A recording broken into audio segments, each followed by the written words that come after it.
I've been asked numerous times over the past few weeks if I have an opinion about the recently released declassified UAP files that the government just released a few weeks ago.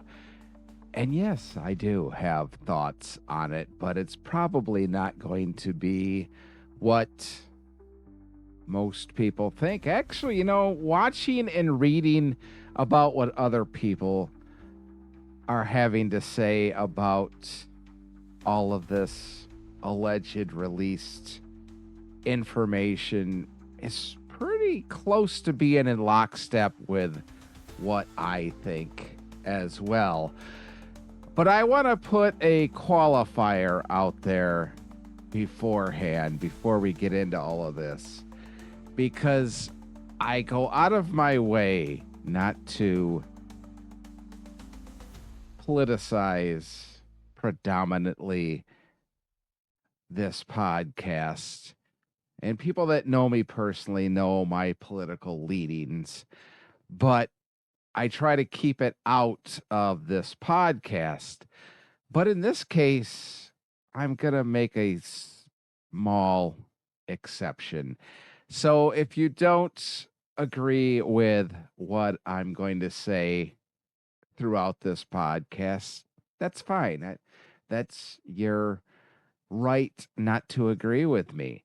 But honestly, I think it is why all of this is all of a sudden getting released. But before we get to all of that, if you haven't heard about the Pentagon releasing all of these now declassified UAP videos and pictures and stories and testimony, let's get you up to speed, shall we? The Pentagon began releasing what it calls new, never-before-seen files on unidentified anomalous phenomena, more commonly known as UFOs.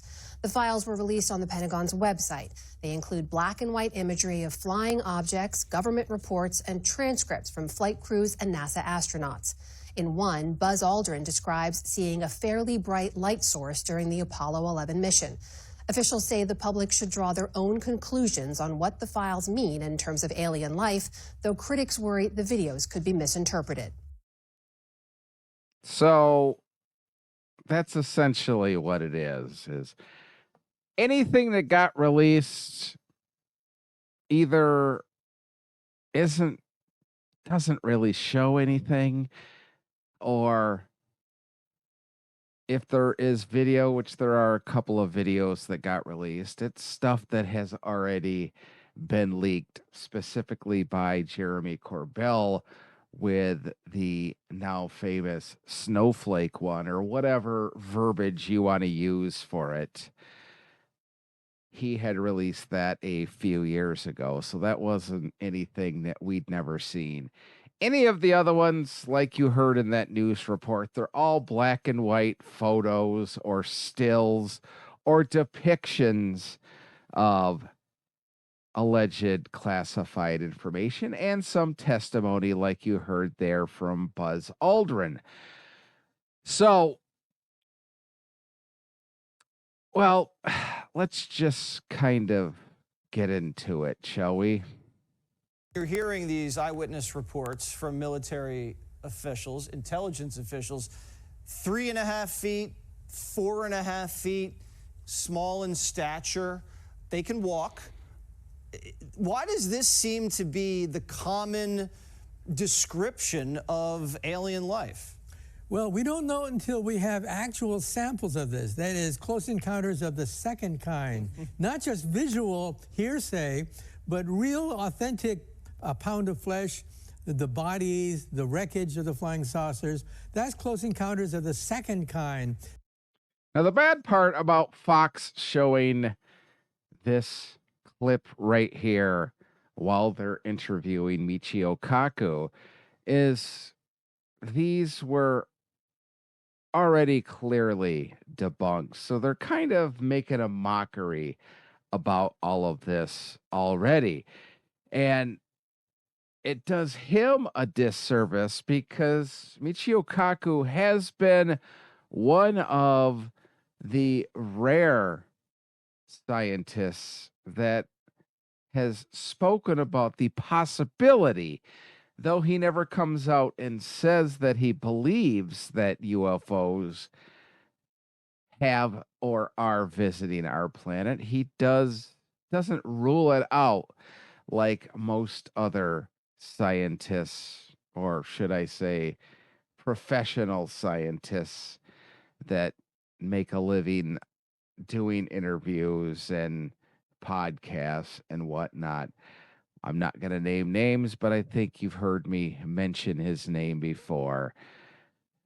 These scientists that are paid to be debunkers. Michio Kaku doesn't really do that. He is honest with his assertion of the possibility, and they're doing him a disservice by putting this clearly debunked footage from Mexico City from a few years ago on during his interview. That's what we need. And hopefully in these documents, we're going to find some evidence of that. Recovered aircraft of alien technology, the bodies, what have you.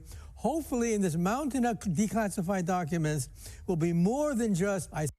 Now that is one of the declassified one that you're seeing that Jeremy Corbell had leaked a few years ago. So this isn't anything that those of us that look into stuff like this haven't seen before. Saw something last night, dear.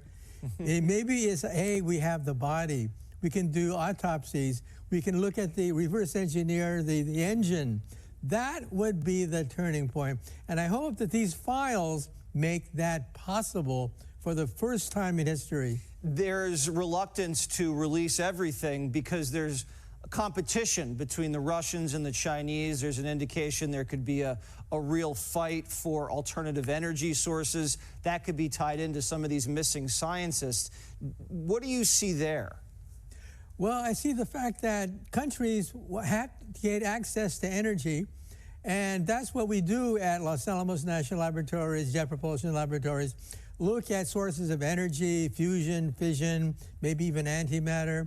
And perhaps that's the reason why these scientists disappeared out of thin air, or they died in very mysterious circumstances. Somebody wants that technology. That technology is going to make someone very rich and very powerful. So you want the government to give you something, a sample, maybe a pound of flesh, so you can test it. Well, that would be ideal. You don't trust the government to test this stuff. You want independent scientists to get their hands on some things. I would like to... Waters is such a jackass. He doesn't take anything seriously. And then when people call him out for things, he gets all butthurt about it. That's why I can't stand him as a quote unquote reporter. It's like he's not even taking this seriously. You can tell by his interview stature, and kudos to Michio Kaku for plowing through all of his sarcastic BS. You set up a scientific committee that has the know-how to do a dissection like that, to look at the DNA, if they have any DNA, and to find out exactly what their architecture is, whether it's parallel to our evolutionary development or there's another parallel development that we... Let us just, before I get too angry, and I know there's people out there that like Jesse Walters as a announcer, but it is what it is. I'm not going to get into that debate today. But Michio Kaku is 100% correct. We do need more than what the Pentagon has declassified to be able to take seriously the assertions that all of us or a lot of us believe in right now. And that is that there are unidentified aerial phenomenon, UFOs, flying saucers, whatever you want to call them, whether they are man-made or from outside of this world, we need more to be able to figure out what's going on. The next video I have is also a Fox News report, and it kind of goes into a little bit about the qualifier that I put out at the very beginning. So let's just take a look at it. Are we trying to prepare the American people with a slow drip, drip, drip tease of this stuff? If not, then Congressman, I would say, if this is all we've got, then I'm not sure that there's anything the American government really has that tells us anything about the existence of aliens. I'm just beginning to feel like this entire story is teased out always just beyond our reach. That is actually for Fox News. That is a spot-on quote. That is 100% accurate. I can sense your frustration. I've experienced it personally myself. I've seen videos that I think are in the process of being declassified, so I think that there is more to come. If they're not going to be declassified, I'll probably do an effort to release them myself under speech and debate. But again, a lot of the footage that I've seen is similar to what has been released today. There's some that are pretty interesting, and especially given the environment and the circumstances of the videos, whether they are videos of UAPs that are flying around Russian submarines, or a video of our aircraft that are firing on some of these UAPs. I've seen those kind of videos, and so I'm teasing that because I know that I'm telling the administration through you at this moment that if they don't release those, then I have the capabilities of getting those videos and releasing.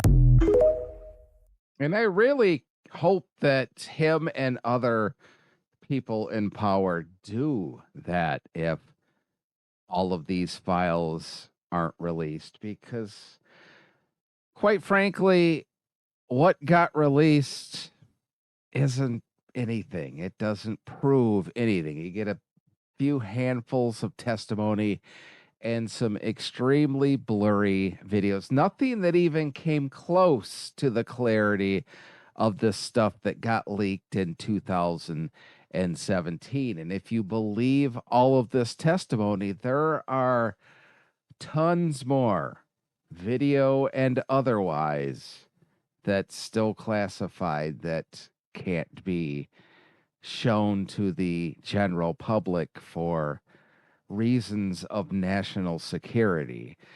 So what got released, in my opinion, maybe you disagree, is really nothing. You're probably noticing right now, wait a minute, that dude's got a different shirt on than the last segment.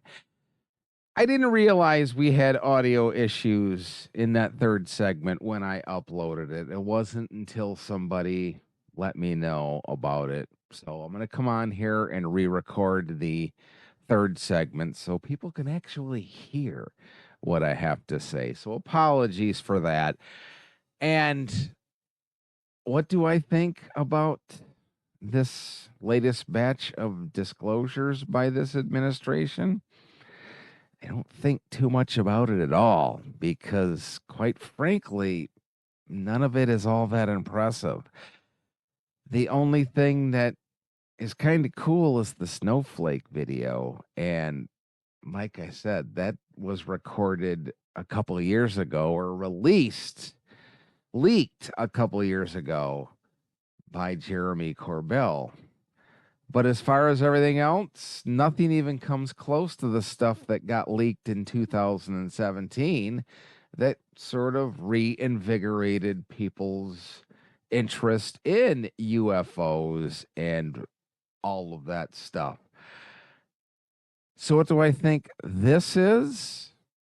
Well, frankly, and you might not agree with me, but I think it's just a smokescreen for failings that are happening in other aspects of this current administration. So they're trying to shift people's angst away by saying, see, he said he was going to disclose the UFO files.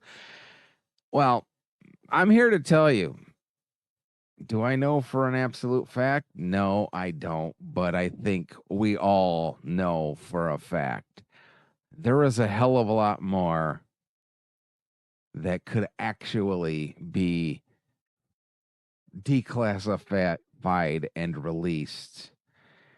And it gets a lot better than what we were shown this past couple of weeks. The stuff that you're seeing behind me right now is a prime example of how good footage can be. And nothing that we got shown with this batch is even remotely close to as clear as any of these. So I don't think much of anything about it. Maybe they're going to release more, but I highly doubt it. I'm skeptical about it. Because here's the thing, knowledge is power. And if one government has access to something that no other government has, you better bet your ass they're going to squeeze every bit of information they possibly can out of that secret before they release it or let people know about the secret.